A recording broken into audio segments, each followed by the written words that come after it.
முதல் செய்தியாக சைதாப்பேட்டையில ஒரு 23 கோடியே 13 லட்சம் செலவில் மார்க்கெட்டை புனரமைக்கிறாங்க. காய்கறி சந்தை மார்க்கெட்டை. இந்த மார்க்கெட் பேரு என்ன அப்படின்னா காரணீஸ்வரர் தேவஸ்தான மார்க்கெட். கல்வெட்டு பார்த்தோம்னா 1949 அதுக்கு அப்படிதான் இருக்கு.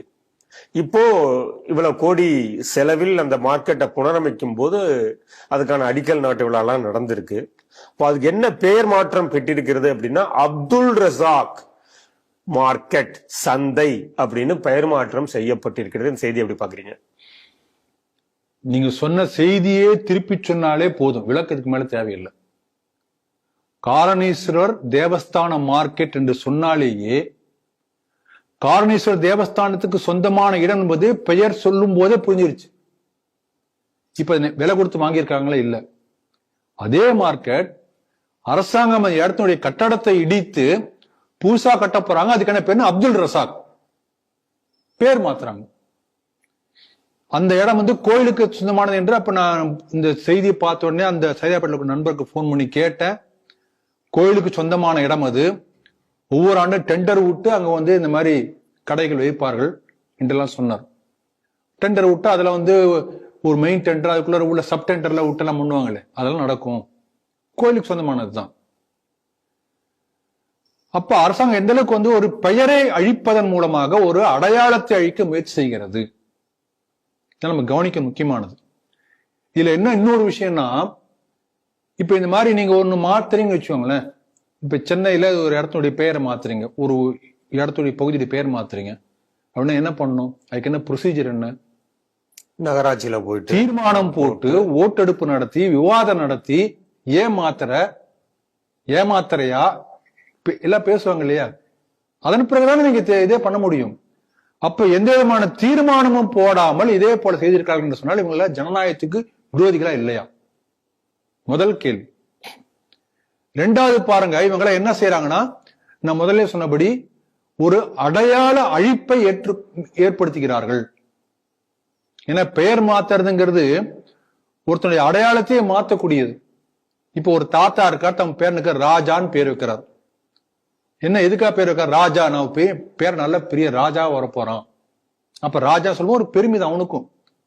ஒரு படிப்புல ராஜா, இல்ல ஒரு தொழில ராஜா. உன் பேர் என்னப்பா? ராஜா, பெருமையா சொல்லுவான். இப்ப மொட்டை அடிச்சுட்டு ஸ்கூலுக்கு போறான். இது வீரத்துறை ராமகோபாலனை அடிக்கடி சொல்லக்கூடிய கதை, அதனால சொல்ல நினைக்கிறேன் நான். போகும்போது கிளாஸ்ல பசங்களாம் என்ன பண்றாங்க, நீ மொட்டைன்னு கூப்பிடுறாங்க. அப்புறம் மொட்டையெல்லாம் முடி வளர்ந்து நல்ல கிராப் முடி வந்தாச்சு. ஆனாலும் அந்த பையனை சொன்னா தன்னுடைய பேர் மொட்டைன்னு சொல்லிட்டு இருக்கானு. அப்ப பெயரை மாற்றுவதன் மூலமாக அவனுடைய அடையாளம் மாற்றப்படுகிறது, தன்னுடைய தன்மானம் மாற்றப்படுகிறது. ஒரு தனி மனிதனுக்கே இப்படிதான். ஒரு மனிதனுக்கே அப்படின்னா ஒரு இடத்தினுடைய பெயரை மாற்றினா என்ன அர்த்தம்? அப்ப அதை பற்றி வரலாறு, பாரம்பரியம் எல்லாமே மாறி போயிடும் இல்லைங்களா? இப்ப நீங்க பாருங்க, 23ஆம் புலிகேசின்னு ஒரு படம் வந்தது. அந்த படத்துல ஒரு சீன் வரும். ஒரு பெரிய ஒரு பாடி பில்டர் மாதிரி போட்டு, அந்த உங்களுக்கு சீன் ஞாபகம் இருக்கும். இந்த மாதிரி பெரிய ஒரு கட் அவுட்லாம் வச்சு வரைஞ்சி ஓவியம் வரைன்னு சொல்லுவார். அப்போ அந்த ஓவியம் கேட்பேன், ஏன் இந்த மாதிரி பண்றீங்க? அப்ப என்ன சொல்றான், ஏப்பா 23ஆம் புலிகேசி இப்படி ஒல்லியா ஓமக்குச்சிமா இருந்தான்னு அடுத்து வரக்கூடிய தலைமைக்கு தெரியவா போகுது? இந்த படத்தையே பார்த்தா அடுத்த எல்லாரும் நினைப்பான், ஓ இப்படிதான் இருந்தார் போல 23ஆம் புலிகேசி. அப்ப வரலாற்றை மாற்றக்கூடிய ஒரு செயலை இந்த மாதிரி செய்ய முடியும் என்று சொல்லி அதுல சொல்லியிருப்பாங்க. இதே போல நடந்திருக்கு. இப்ப பாருங்க, பிரயாக்ராஜ் என்ற ஒரு ஊருடைய பெயர் இருந்தது, அதை இலாகாபாத் என்று மாத்தினான். ஏன் மாத்துறான்? நான் ஆட்சிக்கு வந்துட்டேன், இந்த ஊருடைய பெயரை மாத்தினேன். மீண்டும் பிரயாக்ராஜ் என்ற பெயர் வைத்தார். அவுரங்காபாத் பெயர் மாற்றப்பட்டு சாம்பாஜி நகர் ஆகியது. ஏன்? அந்த அடையாளம் மீட்கப்படணும், அதுக்காக அந்த பெயர் மாத்திருக்காங்க. நீங்க கவனிக்க வேண்டியது. இப்ப நீங்க உங்க தஞ்சாவூர் மாவட்டத்துல பல ஊர்கள் திரு அப்படின்னு ஆரம்பிக்கும். நான் கூட கிண்டல் பண்ணுவேன், திருன்னு இருக்கக்கூடிய ஊர்கள் அப்படின்னு சொல்லுவேன். இப்ப நான் ஒரு ஊர் சொல்றேன், நீங்க தஞ்சாவூர் மாவட்டக்காரங்களா இருக்கீங்களா, அழகா சொல்ல முடியும். நிறைய திரு கேட்டிருப்பீங்க. திருக்காரணிச்சுரம் அப்படிங்கிற ஊர் எங்க கேள்விப்பட்டிருக்கீங்க? எங்க இருக்கு? கேள்விப்பட்டிருக்கீங்களா? இல்ல, கேள்விப்பட்டது இல்ல. கேள்விப்பட்டது தெரியல. தெரியாது. அது நம்முடைய துரதிருஷ்டம். திருக்காரணீச்சுரம் என்கின்ற பெயரில் தான் இன்றைய சைதாப்பேட்டை 450 ஆண்டுகளுக்கு முன்பு இருந்தது.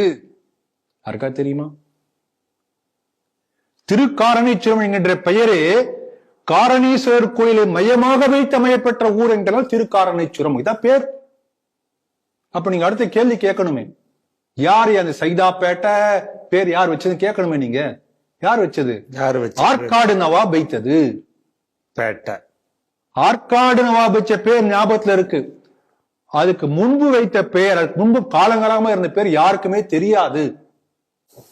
அப்ப திருக்காரணீஸ்வரம் என்று சொன்னால் என்ன ஒரு பெருமிதம் வருகிறது. சைதாப்பேட்டை சொன்ன என்ன நினைப்போறது? ஆற்காடு நவாபுக்கு இந்த பகுதி அடிமையா இருந்தது ஞாபகத்துக்கு வரும். பெருமிதம் வர வேண்டுமா? அடிமைத்தனம் வர வேண்டுமா? இல்ல தலைகுனி வரணுமா? இல்லைங்களா? ஆகவே இந்த திருக்காரணேஸ்வரம் இப்ப இருக்கிற கோயில வந்து குறைஞ்சது 450 ஆண்டுகள் முற்பட்டதாக இருக்கணும் அப்படி சொல்லி தொல்பொருள் ஆராய்ச்சி சொல்லியிருக்காங்க. இதுக்கு முன்னாடி எப்ப யாரு கட்டுங்கிற விவரம் தெரியல.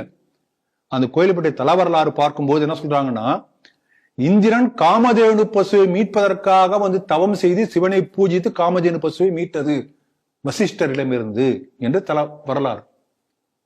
அப்ப இந்திரன் வந்து இந்த மாதிரி தவம் பண்ணதை பார்த்து மனம் குளிர்ந்து சிவபெருமான் என்ன பண்றாராம், கார் மேகங்களை கொண்டு மழை பொழிவிக்கிறாராம். இந்த பகுதி கார் என்றால் மேகம், மழை மேகம்னு பேர். ஔவையார் பாட்டு கேள்விப்பட்டிருப்பீங்க. நீரென்று பேர் படைத்தாய் ஆய்ச்சியர் கை வரும்போது, கார் என்று பேர் படைத்தாய் ககனத்து வரும்போது. கார்னா கார் மேகம், கருமையான மேகம். அப்ப அந்த கார் என்கின்ற திருக்காரணீஸ்வரம், அதனால காரணீஸ்வரர். அப்படி மழையை பெய்வித்த ஈசனாகினால் அவருக்கு காரணீஸ்வரர் என்று பெயர். இப்படிப்பட்ட வரலாறா இருக்கிறது என்ற இந்த பகுதிக்கு என்று யாருக்குமே தெரியவே தெரியாது. அப்போ ஒரு பெயர் மாற்றுவதன் மூலமாக ஒரு ஊருடைய எல்லாத்தையுமே மாற்ற முடியும். இப்ப திருக்காரணீஸ்வருக்கு சொந்தமான இடம் என்ன இருக்கணும்? காரணீஸ்வரர் தேவஸ்தான மார்க்கெட் தான் இருக்கணும். இப்ப நாளைக்கே வந்து ஒரு 50 வருஷம் கழிச்சு அப்துல் ரசாக் என்பவர் யார்? சைதாப்பேட்டையிலே மார்க்கெட் வியாபாரிகளுக்காக பெரிய ஒரு போராட்டத்தை முன்னெடுத்தவர், தலைவர், மாபெரும் தலைவர் அப்படின்னு அவர் 5 தலைமை கட்சி நினைப்பாங்க. அப்ப அப்துல் ரசாக் என்று மாற்றக்கூடிய பெயர் மாற்றம் என்பது ஒரு வரலாற்று மாற்றம், ஒரு பாரம்பரியத்தை சிதைக்கக்கூடிய, ஒரு அடையாளத்தை அழிக்கக்கூடிய ஒரு முன்னெடுப்பு. அதனால இது கடுமையாக எதிர்க்கப்பட வேண்டும். இந்த அரசு வந்து தொடர்ந்து வந்து மதவாத அரசியல் செய்து கொண்டிருக்கிறது. சொன்ன திருப்பரங்குன்றம் பாக்குறோம். இப்ப சமீபத்துல பாத்தீங்கன்னா ஒரு இப்போ இன்னைக்கு ஒரு பேப்பர் நியூஸ் வந்துருக்கு. அதை கூட நீங்க செய்திகள் எடுத்திருப்பீங்கன்னு நினைச்சேன், எடுக்கல. நிறைய செய்திகள் தான் எடுத்திருக்க மாட்டீங்க. இன்னும் 5 செய்தி தான் எடுக்க முடியும் இல்லையா?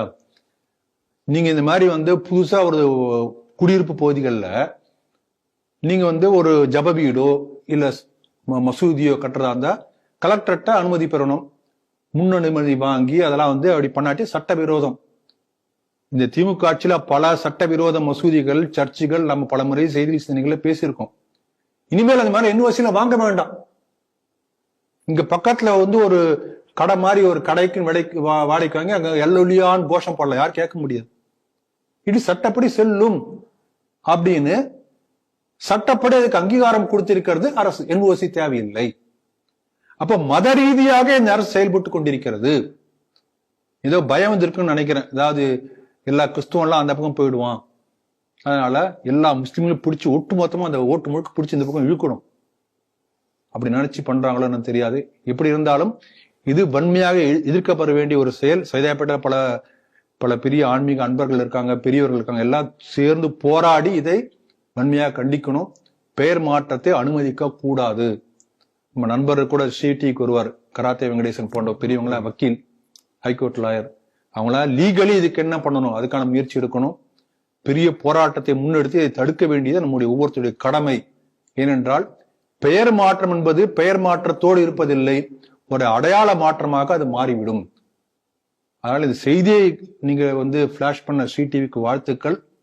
கல்வெட்டிலேயே இருக்கு காரணீஸ்வரர் தேவஸ்தான மார்க்கெட் இருக்கு.